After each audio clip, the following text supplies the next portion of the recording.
If you want to enter the rescue mode on Google Pixel 9a, first of all, we need to turn off our device. So in my case, I'm gonna press power button and volume up button over here. So press both of these buttons in order to open the power menu, and now we need to tap on power off. Once the phone is completely off, once it shuts down, we need to press and hold the power button over here and volume down button. So press and hold both of these buttons for a couple of seconds.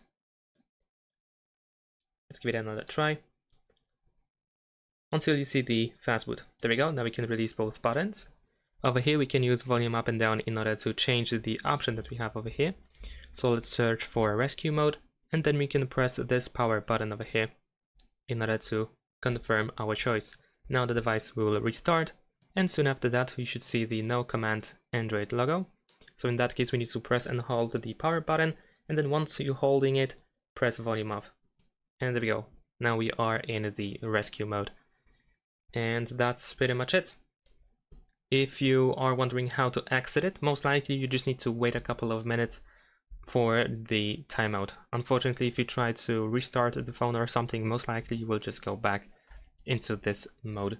So wait a couple of minutes, you will probably be redirected to the Android recovery mode, so you can choose to reboot the system, and then it should work just fine. Thanks for watching, leave a like and subscribe to my channel, and see you in my next videos. Bye!